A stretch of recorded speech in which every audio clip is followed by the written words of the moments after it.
지난주 창세기가 여러분 누구였습니까? 창세기가 에녹에 대해서 에녹이 300년 동안 하나님과 동행하다가 그가 살아있는 모습으로 하늘나라 올라갔다고 성경 기록되어 있습니다. 제가 그랬죠.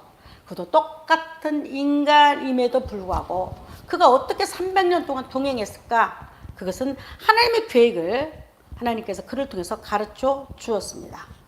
그의 아들 무드셀라가 이름이 창을 던지다 하나님의 심판의 시작을 알리는 그의 아들을 보면서 에녹은 다른 생각을 할 수가 없었습니다. 300년 동안 그 아들의 모습과 아들이 어떻게 되기만 하면 혹시 이때가 심판의 시대인가 하고 에녹은 날마다 그 생각 가운데 살았던 사람 중에 하나였습니다. 여러분 오늘 연이어서 이제 노아의 은혜, 여러분들 지금 저와 같이 말씀을 듣고 이 화면을 보고 계신 여러분들은 한번 크게 읽습니다. 제목이 노아의 은혜입니다. 자, 창세기 6장 8절에서 9절입니다. 그러나 노아만은 주께 은혜를 입었다. 노아의 내력은 이러하다. 노아는 그 시대에 의롭고 흠이 없는 사람이었다. 그는 늘 하나님과 동행하는 삶을 살았다. 여러분 지금 노아에 대해서 지금 성경은 기록하고 있습니다. 자, 노아의 그 시대. 여러분 노아의 시대 때는 어떤 시대였냐면 성경은 이렇게 말하고 있죠. 하나님이 보시니 세상이 썩었고 무법천지가 되었다고 말합니다. 자, 이 구절은, 이 성경 구절은 세번역에서, 개역 세번역에서 제가 가져왔습니다. 하나님의 보시니 세상이 썩었고 무법천지가 되었다. 12절을 또 한번 보겠습니다. 자, 다 같이 읽습니다. 하나님이 이 땅을 보시니 썩어 있었다. 살과 피를 지니고 땅 위에 사는 모든 사람들의 삶이 속속들이 썩어 있었다. 하나님 보시니까 썩지 않는 곳이 단 한 군데도 없다고 오늘 본문은 창세기는 그렇게 기록하고 있습니다. 이 결과가 어떤 결과를 낳았냐면 6장 8절에 보니까 내가 이 땅을 쓸어버리겠다. 쉽게 말해서 내가 이 땅을 심판해 버리겠다고 하나님의 진노의 잔이 그곳에 부어집니다. 그러나 성경은 항상 노아만은, 여러분 만은이 굉장히 중요하지 않습니까? 노아만은 어떤 사람이었냐면 주께 은혜를 입었다고 말합니다. 쉽게 말해서 그는 하나님께 은혜를 입었다고 말합니다. 자, 하나님께 은혜를 입었는데 여러분 생각해 보십시오. 우리가 은혜하면 여러분 생각나는 여러 가지 것들이 있을 겁니다. 저도 마찬가지겠죠. 내가 작은 집에서 큰 집으로 이사 간 거, 내 자녀가 좀 잘 되는 거, 내가 조금 부유해지는 거, 내가 환경이 좀 나아진 거, 내가 가지고 있는 조건들이 조금 나아지고 조금 더 열어지면 우리는 이렇게 말합니다. 하나님의 은혜였다고 말합니다. 여러분도 그렇게 말하죠. 저 또한 그렇게 이야기를 많이 하죠. 그런데 하나님이 노아에게 주셨던 은혜는 과연 이런 은혜였어요.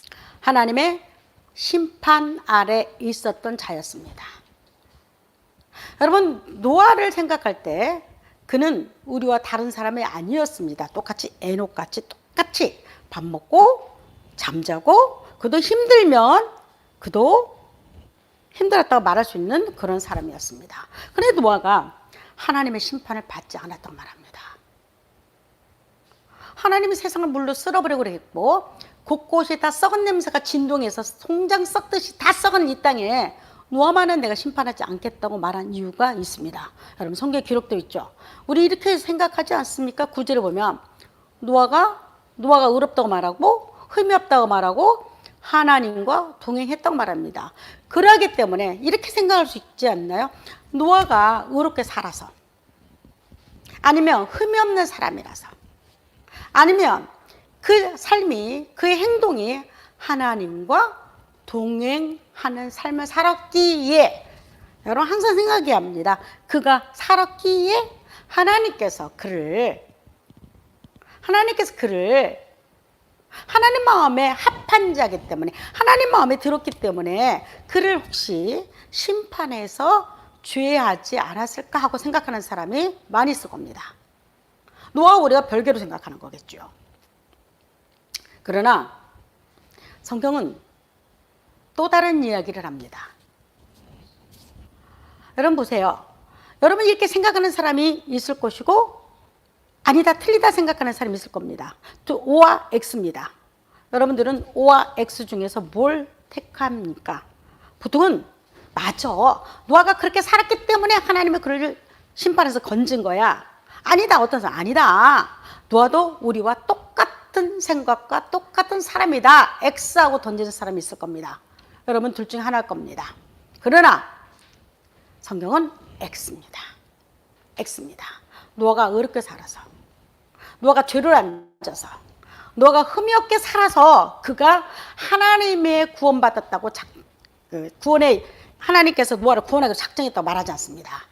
성경은 곧바로 이렇게 말하죠.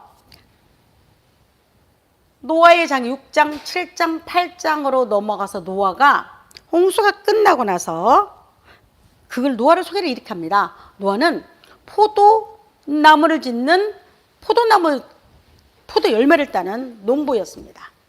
근데 그가 하루는 포도주를 마시고 그냥 취해버렸습니다. 그리고 본인은 모르게 그냥 벌거벗은 상태에서 자기 장막에서 누워 있었습니다. 그 유명한 사건이죠. 그때 그의 아들이 그걸 봅니다. 함이 그걸 보게 돼요. 함이 그걸 보면서 어찌됐든지 이 말이 굉장히 일반만파로 퍼지기 시작합니다. 이 사건은 큰 폭풍우를 일으키죠. 그만 자기 사랑하는 아들 함을 아주 저주해버립니다. 어떻게 저주하냐? 너는 종이 될 거라는 아주 무서운 저주를 자기 아들한테 해버립니다. 무슨 사건으로? 노아가 포도주를 마시고 취한 사건이 굉장히 큰 사건을 일으킵니다. 그러면 여러분 이걸 보면 노아도 똑같이 우리와 똑같이 실수하고 엎어지고 넘어진 자였다는 겁니다. 그가 결코 의로워서, 그가 결코 착해서, 그가 결코 흠이 없어서 하나님이 그를 택하지 않았다는 결론입니다. 성경은 참 재밌습니다. 노아를 갖다가 실컷 죽여놓고는, 이렇게 올려놓고는 그의 약점을 드러냅니다. 여러분 아브라함도 그렇죠. 아브라함도 하나님이 갈대아 우르에서 뽑아냅니다. 그건 특별해서 뽑아내지 않았습니다. 왜냐하면 아브라함이 실수를 계속 성경을 노출시킵니다. 그가 부인을 두려워서, 무서워서 왕한테 팔아넘기죠. 어쩔 수 없지. 너무나 센 왕 앞에서는, 그 권력과 힘 앞에서는 누구나 숨을 죽일 수밖에 없습니다. 아브라함이 그랬다는 겁니다. 그것도 한 번도 아니고 두 번씩이나 아브라함이 그런 실수를 저지릅니다. 그러면 성경은 왜 그렇게 자꾸 인간의 약한 부분과 인간의 죄 있는 모습과 하나님을 의뢰하지 못하는 부분을 실었을까? 인간이라는 겁니다. 인간이기 때문이라고 말하고 있습니다. 자, 그래서 노아에게 내렸던 그것은 무슨 은혜였냐? 우리 같이 내 자식이 잘 되고 집이 이사가고 교회가 이사가고 여러분 내가 부자 되고 내가 가진 것이 넉넉해서 누리는 그런 은혜였을까? 또 다른 은혜가 있겠죠. 이 은혜는 심판을 면하는 은혜입니다. 노아가 물의 심판을 면하는 은혜를 받은 자였습니다. 그래서 은혜는 절대적 은혜와 상대적 은혜로 나눕니다. 그럼 무슨 은혜라고요? 절대적 은혜와 상대적 은혜로 나눈다는 겁니다. 자, 노아도 역시 우리와 똑같이 심판 아래에 있는 자였습니다. 노아도 그도 역시 죄인이라는 겁니다. 근데 노아가 지구 멸망의 그 순간에 노아는 어떤 자기 때문에 살아남았냐면 딱 한 글자입니다. 은혜를 받았기 때문이라고 말합니다. 하나님의 은혜를 받았다는 겁니다. 근데 어떤 은혜였죠? 여러분 어떤 은혜였을까요? 이거는 절대적 은혜라고 말합니다. 무슨 은혜? 절대적 은혜. 이 은혜는 인간이 가지는 것이 아니고 인간이 스스로 만들어낼 수 없는 은혜고 절대적 은혜입니다. 자, 그러면 이 은혜가 어떤 은혜냐? 하나님께서 우리 인간, 어쩌면 죄인중의 개수고 심판받아 마땅히 죽을 수밖에 없는 우리에게 내려주신 은혜인데 그 은혜가 무슨 은혜냐? 하나님 일방적으로 주시는 은혜입니다. 그게 무슨 은혜다? 다 같이 무슨 은혜다? 다 크게 말합니다. 무슨 은혜다? 절대적 은혜. 이 은혜 아래에 있는 자가 누구였냐? 노아였습니다. 노아는 상대적 은혜가 아니고 하나님이 일방적으로 주시는 절대적 은혜 가운데 들어있는 자가 누구였다? 바로 노아였습니다. 그래서 성경은 이렇게 말하죠. 창세기 6장 1절을 잘 보십시오, 여러분. 순서가 있습니다. 노아에게 하나님 은혜를 입혀 주셨다고 말합니다. 입혔다고 말합니다. 은혜를 입혀 주셨다. 은혜를 입혀 주셨다. 은혜를 입혀 주셨다. 내가 만드는 것이 아니라 하나님의 은혜를 입혀 주셨습니다. 그러니까 그냥 죄인적인 계수인 노아에게, 여러분과 나에게 죄인적인 계수 심판받아 마땅한 노아에게 하나님의 은혜를 입혀 주셨다고 성경은 말합니다. 자, 그 다음에 은혜를 입혀 주신 자에게 주시는 놀라운 은혜가 있는데, 놀라운 하나님을 부르는 은혜가 있는데, 그게 뭐냐면 그는 의롭다고 말하는 겁니다. 하나님의 은혜를 입혀 주신 자에게. 또 하나 있죠. 그는 흠이 없다고 말합니다. 하나님의 은혜를 주셨기 때문에, 절대적 은혜를 받은 자이기 때문에. 또 하나는 하나님과 동행할 수 있는 삶을 살 수 있다고 말합니다. 왜? 그는 인간이 만드는 은혜가 아니고 하나님이 주신 절대적 은혜 가운데 있는 노아였기 때문에 이것이 가능하고 하나님이 그렇게 그를 불러주셨습니다. 노아가 잘나서도 아닙니다. 여러분 보십시오. 개구리와 정갈이 있습니다. 보입니까? 여러분 이 사진이 개구리와 정갈인데 둘이 협약을 맺습니다. 이 사건이 터지기 전에 둘이가 약속을 합니다. 무슨 약속을 하냐면 정갈이 이런 말을 합니다. 개구리야, 내가 저 강 건너를 가고 싶은데 네가 나를 등에 태우고 저 강을 건너줘. 그러니까 개구리가 한 가지 약속을 하죠. 그 대신에 내가 강을 건너가기 전까지 너는 나를 절대 독침으로 나를 쏘아서는 안 돼. 약속해줘. 그러니까 정갈이 이렇게 말해줘. 절대 안 쏘지. 내가 너를 쏘면 같이 죽는데 나는 너를 절대 쏠 수가 없어. 안 쏠 거야. 하고 약속을 하고 강을 건넙니다. 근데 강을 건너는 그 중간에 그만 정갈이 자기도 모르게 독침으로 개구리를 쏘아버렸습니다. 자, 개구리가 죽어가면서 하는 말이 있습니다. 너 나 쏘지 않기로 했잖아. 정갈이 무슨 말 했겠습니까? 나는 원래 이런 존재야. 나는 원래 독침을 쏘게 만들어놨어. 그래서 나도 모르게 나는 너를 절대 쏘면 안 되는데 나도 모르게 너를 쏘아버렸어. 여러분 이게 뭘 상징할까요? 이 정갈은 여러분과 나를 상징합니다. 우리는 죄를 안 지고 싶어도 우리 몸에는 죄에 대한 독침들은 많이 있습니다. 그래서 내가 지침 말해야지. 나는 앉아서 천국 올라갈 거야. 나는 죄를 앉아서 하나님의 사랑을 받을 거야. 나는 죄를 갖다가 최선으로 앉아서 하나님 앞에 완전하고 흠없는 자를 받을 거야. 이렇게 생각하는 모든 사람들은 미안하지만 같이 그 죄 가운데 묻혀버리고 맙니다. 우리는 잊지 말아야 할 한 가지가 있습니다. 우리는 역시 정갈과 같은 존재라는 거. 항상 우리 입에서 나오는 것들은 여러분 칭찬보다도 독이 먼저고요. 로마서가 이렇게 말하고 있죠. 내 발걸음은 주를 향해서 더 빨리 달려가고 내 마음속에는 마치 썩은 무덤과 같이 항상 온갖 썩은 내가 다 나고 온갖 못된 것들이 다 들어있고 누가 볼 때 하나님이 여러분과 나를 볼 때 그렇다는 겁니다. 근데 성경에는 놀랍게 은혜가 있죠. 그럼에도 불구하고 정갈과 같은 나임에도 불구하고 그럼에도 불구하고 성경은 그럼에도 불구하고 절대적 은혜가 나한테 왔다는 겁니다. 우리한테 내렸다는 겁니다. 이 절대적 은혜는 어떤 경우에도 절대로 이 구원의 닻을 하나님이 거두가지 않는다는 은혜입니다. 쉽게 말해서 하나님의 나에게 은혜를 줬어. 하나님의 나에게 하나님 나라의 자녀로 삼았어. 근데 이것이 정갈같이 때로 독침 쏘기도 합니다. 우리 인생에. 남 흉도 봅니다. 넘어집니다. 쓰러집니다. 온갖 죄 속에 다 살아갑니다. 그럼에도 불구하고 내가 너에게 줬던 은혜를 절대 내가 거두가지 않겠다는 것이 무슨 은혜다? 절대적 은혜입니다. 또 하나가 은혜가 있죠, 여러분. 상대적 은혜입니다. 우리가 가장 좋아하는 거죠. 여러분과 내가 좋아하는 겁니다. 이 은혜는 내가 세상에서 이름이 나고 잘 되고 뭔가 남들보다 특출나고 뭔가 남들보다 훨씬 뭔가 잘하고 싶은 많은 요소들이 있습니다. 그래서 우리 이렇게 말하죠. 예수 안에서 하나님 은혜입니다. 내 자식 잘 된 거 주의 은혜입니다. 누군가 도와서 잘 됐겠죠.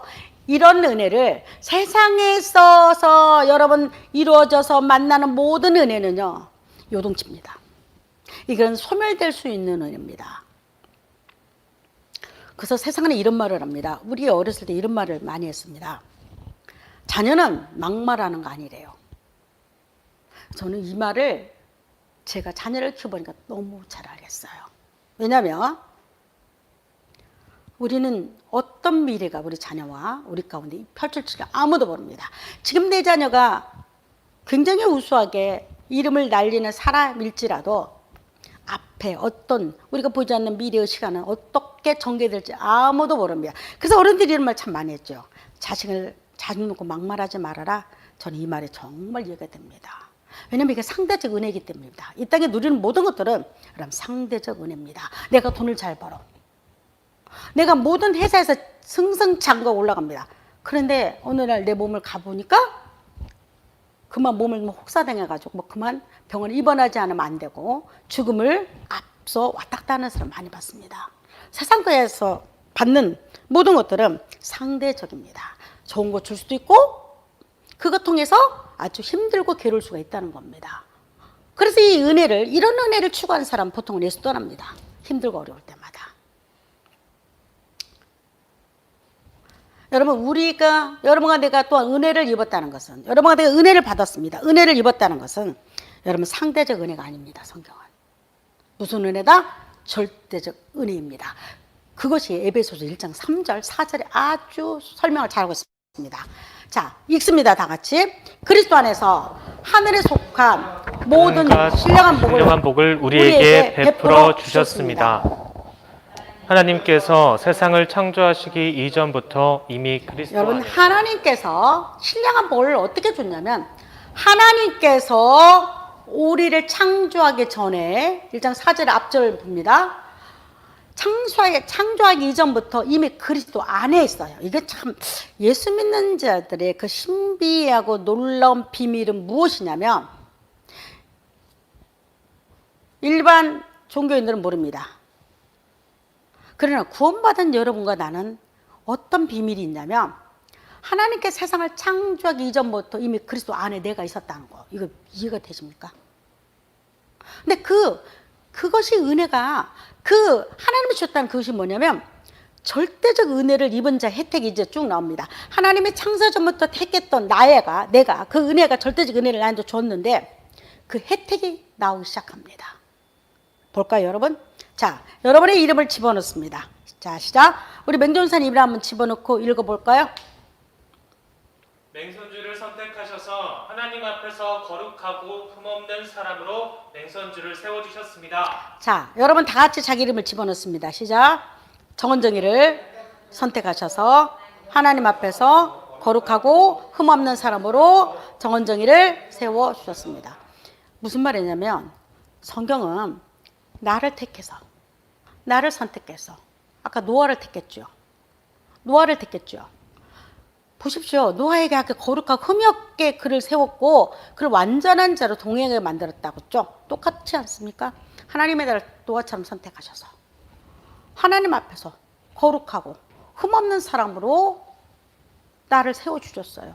누구 앞에서? 하나님 앞에서. 노아처럼. 누구처럼? 노아처럼. 성경은 그 시대 노아의 은혜와 지금 내가 은혜가 절대적 은혜가 똑같다는 겁니다. 똑같아요, 여러분. 은혜를 입는다는 것은 여러분 내가 은혜를 입는다는 것은 무엇을 말하냐면 선택함을 받는다는 겁니다. 하나님이 지구의 72억 인구 중에서 요즘 72억이라고 말하대요. 72억 인구 중에서 수많은 사람을 제치고 또 제치고 여러분 그것뿐이겠습니까? 수많은 별을 제쳐서 우주를 제치고 여러분 은하계를 제치고 태양계를 제치고 지구를 제치고 지구의 5대륙과 6대양을 거치고 지금 내가 살고 있는 몇 평 대주는 그 집으로 나를 찾아오심을 확신합니다. 이것이 은혜지 않나요? 이것이 은혜지 않나?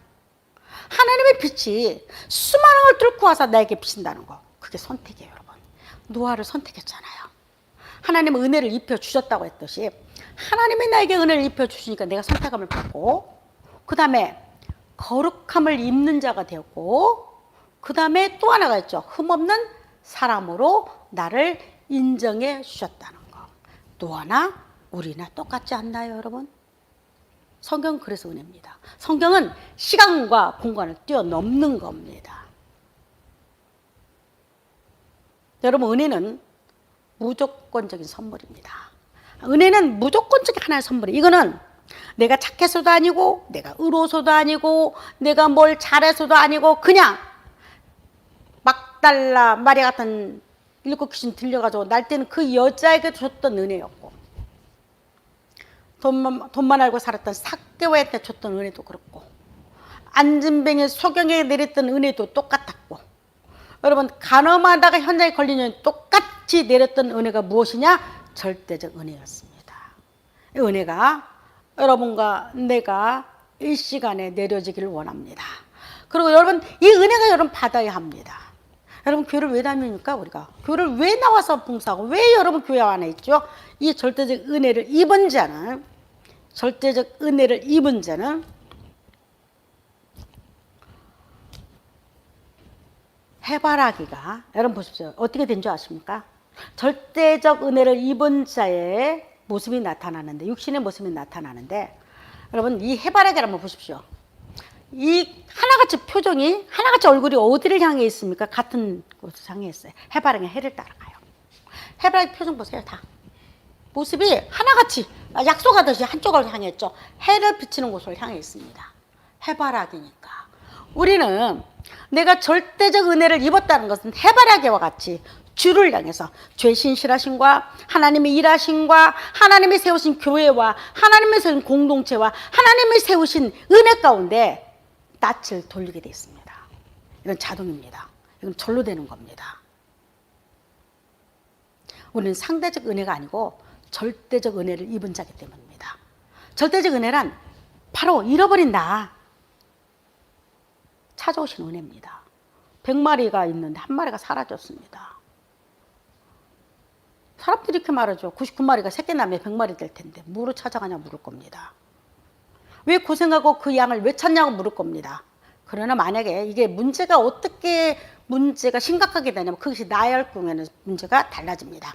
옆집 사람이나 웃집 사람이나 내가 모르는 사람은 뭐로 찾아갑니까? 경제적 손실을 따지고 이득을 따지면 안 찾아가는 것이 훨씬 이득입니다. 찾지 않는 것이 훨씬 우리 가운데 손해를 멈출 수 있는 겁니다. 그러나 문제가 딱 일어날 때는 언제냐? 내가 될 때 주인공이에요. 내가 수풀에 쌓여 있는 겁니다. 내가 길을 잃고 목이 다 말라서 죽어가는 그 현장 가운데 있는 겁니다. 여러분, 그러면 만약에 내가 됐을 때 여러분들은 돈을 다 뿌리치고도 이렇게 말할 겁니다. 제발 나를 구해오라고. 제가 얼마 전에 유튜브를 봤는데 어떤 강아지가, 외국에서 그랬어요. 강아지가 그 깊은 수렁에 그 농로 같은 데 빠졌습니다. 이 강아지가 실제로 빠졌는데 상당히 오랫동안 밥도 못 먹고 애가 굶주린 상태고, 그 진드기 같은 것을 많이 했어서 애가 너무나 쇠약한 상태인데, 지나가다가 어떤 사람이 이 강아지를 본 겁니다.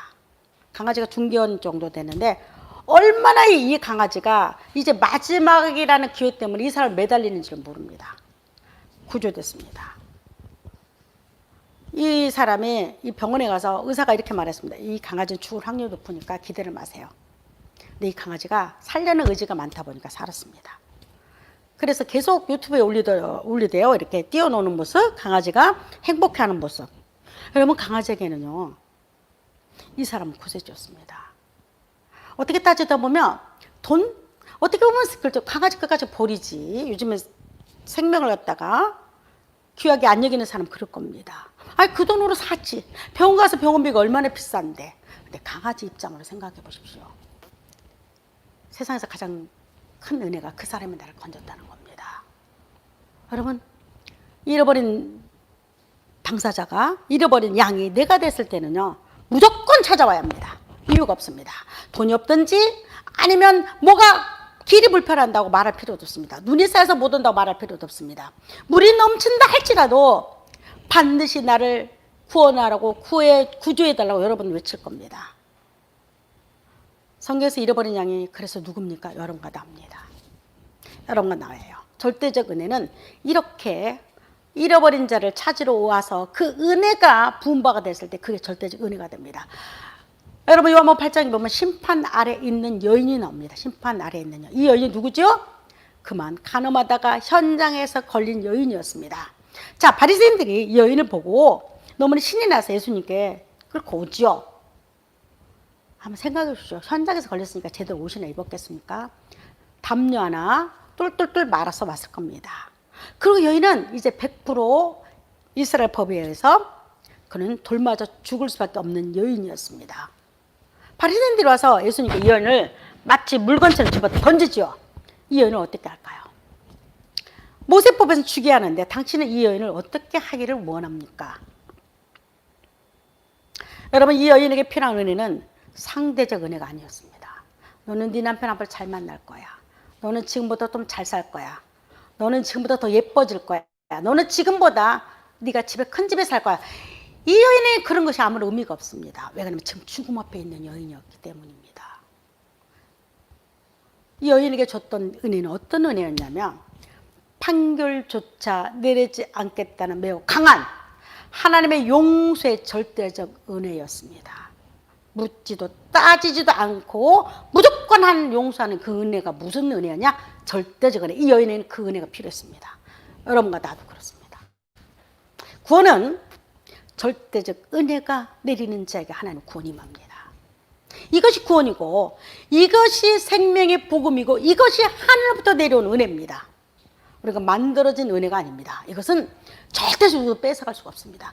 절대적으로 누가 앗아갈 수도 없고 절대적으로 뺏길 수도 없는 은혜가 무슨 은혜냐? 하나님이 주시는 절대적 은혜입니다. 여러분의 은혜가 여러분 가운데 있습니까? 있어야 하고 또한 내가 반드시 그 은혜 가운데 살아야 합니다. 노아도 역시 돌마저 그 자리에서 죽을 수밖에 없는 그 여인처럼 노아도 똑같은 존재입니다. 여러분 노아는 별다른 존재가 아니에요. 그가 의롭게 살아서도 아니고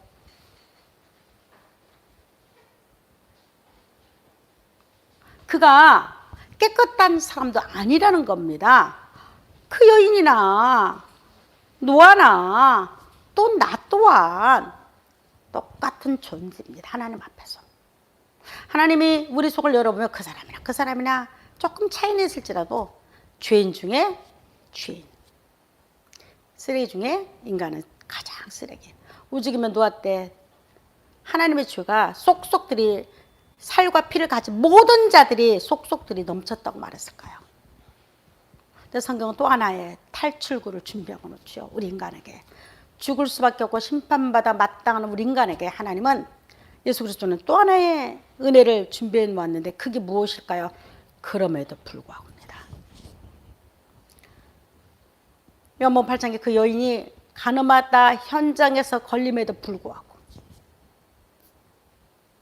그럼에도 불구하고 그 여인에게 하나님의 절대적 은혜가 내려주셨듯이 우리 모두는 절대적 은혜 안에 있는 여러분과 나입니다. 이것이 은혜입니다, 여러분. 우리는 잊지 말아야 할 거가 있습니다. 예수를 오랫동안 믿고 교회 안에서 뭔가가 열심히 일하고 있는 사람들 자칭 자기가 의롭다고 생각할 수도 있습니다. 자기가 나름대로 하나님과 동행한다고 생각할 겁니다. 그러나 여러분 우리는 동행이란 건 다른 거 아닙니다.